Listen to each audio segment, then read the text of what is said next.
Honestly, I think I prayed for these situations in my life. I know it sounds strange, but hear me out.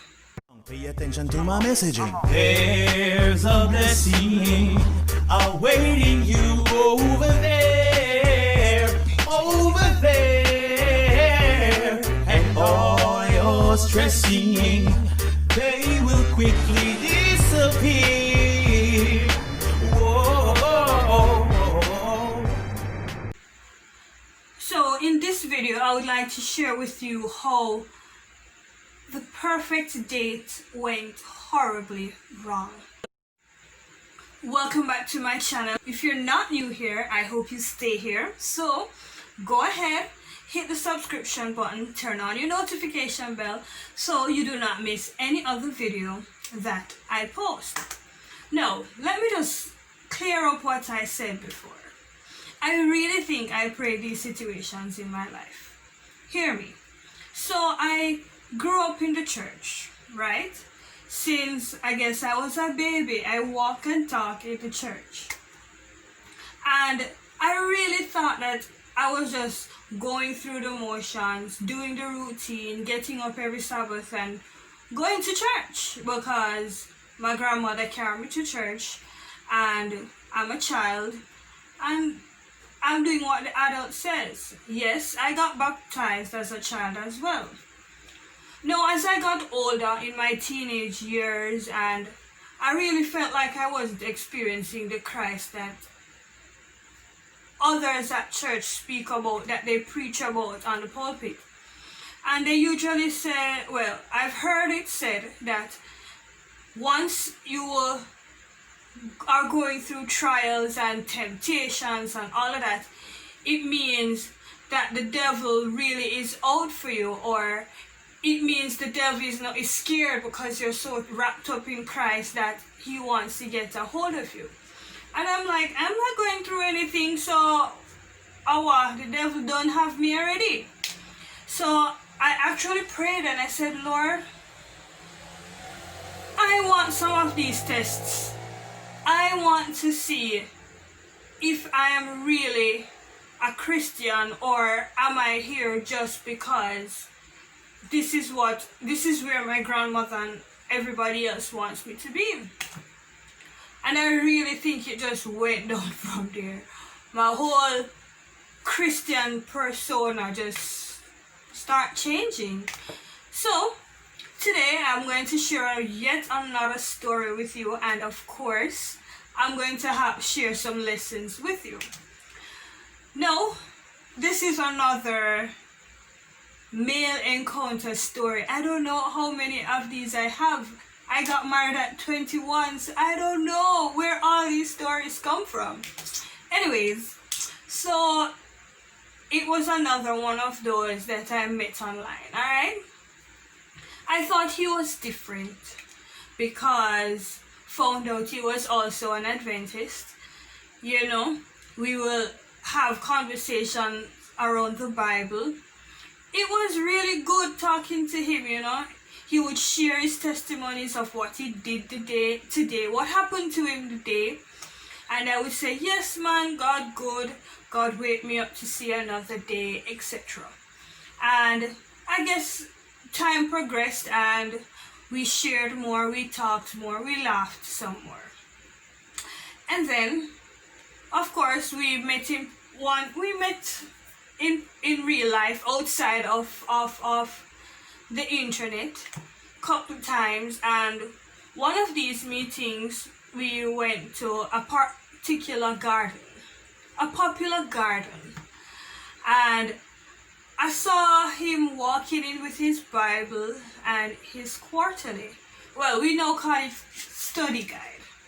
And I'm like, wow, I'm super impressed, you know. I'm going to have a Bible study, which we really did, and it was very good.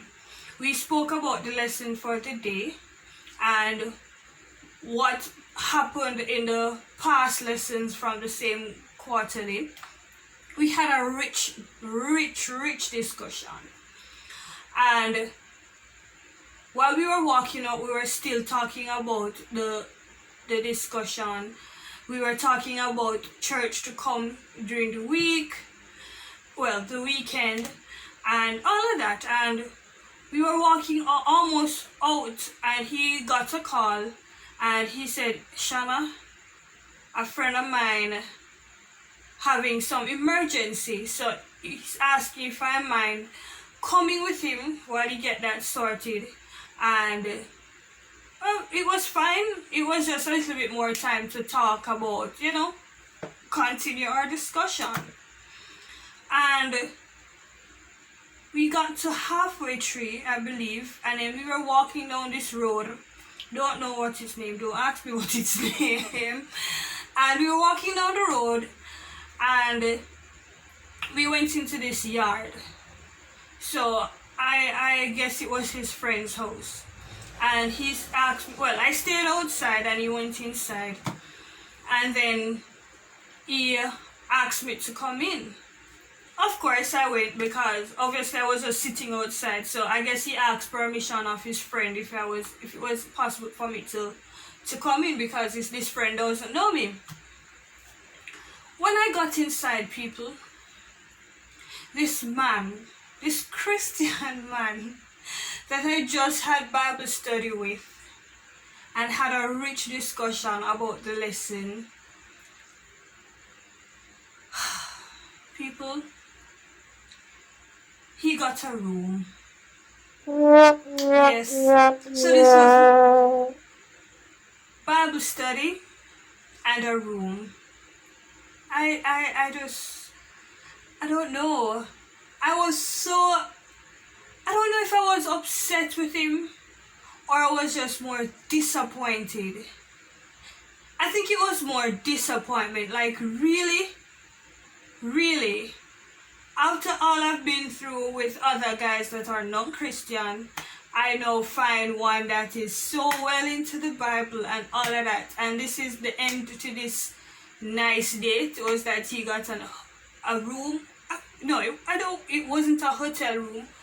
So what was it? An inn? I don't even know. But he got us a room. And I looked him up from head to toe, and I'm like, seriously? Seriously? And I guess it's true. It's always good to listen to your parents, because my mommy always tell me, don't go anywhere with no man without you get vexed money. I am so happy that day that I had get vexed money, because this is what happened. I just twirl myself, and I walk back through the gate, and I walk the stretcher road back up into Half a Tree. While I was walking to Half a Tree, a whole heap of things I got through my brain now. They're like, when me get myself into, you see, Christian man had the same thing. Better me did stick with out there, and all of that and all of that and all of that. And I guess all of that conversation that was in my head was showing on my face. And it so happened that I was passing 3 guys from my church. And they said, Shana, is you that? I'm say, yeah, well, go on, I'm going to behave like my good. I'm saying, one of them said, how you look, sir? I said, I'm going to just tell you. I said, people, I told them the story of how the boy, but yes, now I'm going to call him my boy, how the guy just don't have Bible study with me. I know him can't go down there, so forgot get room. People, the 3 of them tell me so I forgot find him, because they were planning on beating him. I'm like, no, it's okay. I don't want to put that on me. This is where it ends. They're like, see, you sure? I three away, and I just him one. I'm like, no, it's okay. And them say, you good though, you good. I'ma say, yeah man, I'm good. But I guess being gentlemen and being nice, them turn back and walk me to the bus stop. And this whole time, one of them were laughing and giving joke, I guess, teasing me. They say, "You sure you never want to take the room? You sure you never want to take the room?" And the next one I said, "No man, no man, no man." And I'm like, when I was on the bus now, and this is him, the guy calling me back, calling me. He said, "So, I'm so sorry that I have this long discussion about how he really thought that it was something I wanted, and all of this long other something." I'm like, okay, no, that wasn't the case, and I expressed that I was disappointed, and I know that as Christians we all have our weaknesses, and none of us is perfect, and all of that. But I just let him know that, the fact that it felt like deceit, I don't know. Yes, it felt like deceit because we didn't have a discussion before, and then he lied. That's exactly what he did. He lied. He said he's going to help out a friend in an emergency. What friend? Please tell me. Which friend? That was a lie. So I just, that was it. I guess I'm not very tolerant when it comes on to persons lying to me, I guess.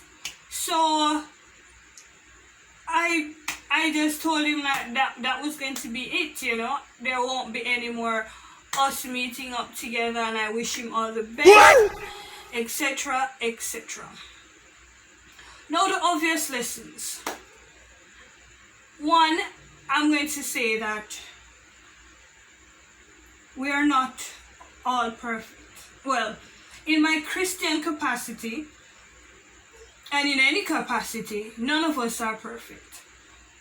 And there are going to be times where we fall.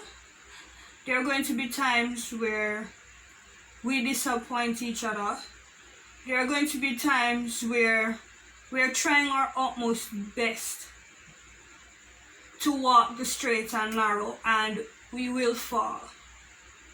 Right? So that's one. So I guess that's one why I wasn't so angry at him, but more disappointed, was the fact that I know that we're all sinners and fall short to the glory of God. That's what the scripture says. And then there's lesson number 2. We don't always have to be strong at all times and put up a front.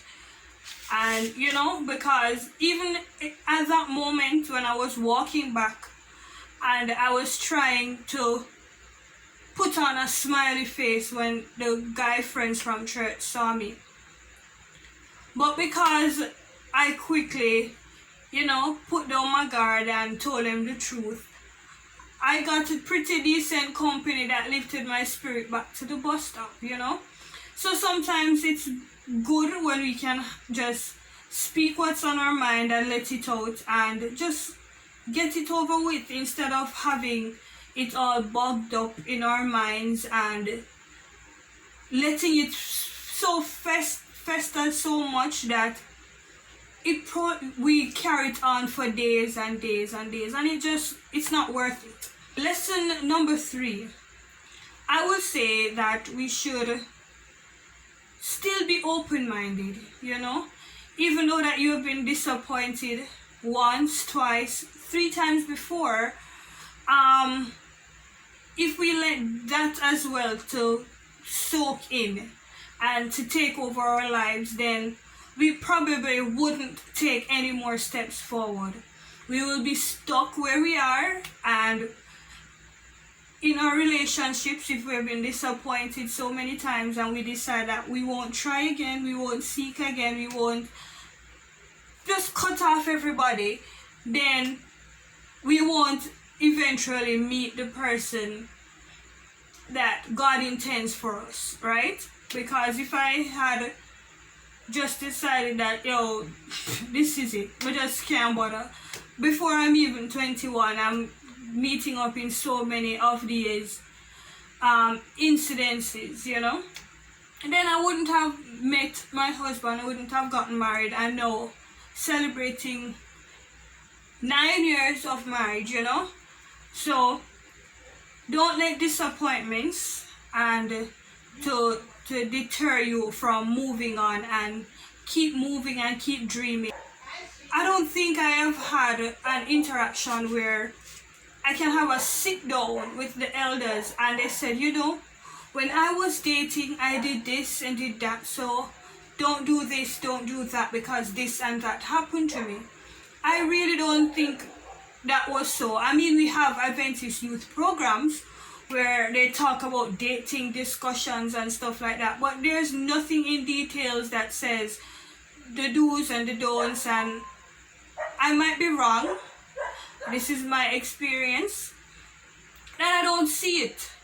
They tell us that, hey, don't do this, don't do that, but where is the practical example from your life?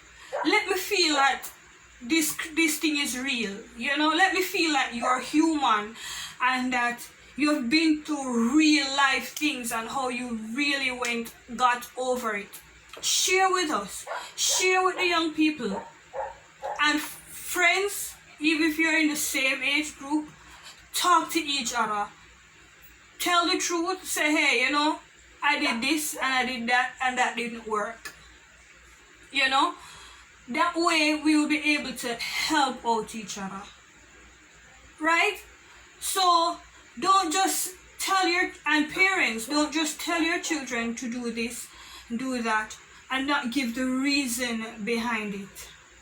When you give the reason behind it and you can tell from your life stories how that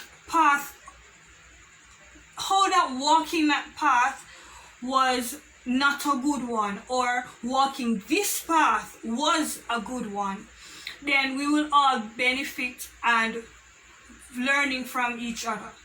So if there's anything you guys would like to share that you think I could have learned from the situation, please just share with me in the comment section and let's have a discussion.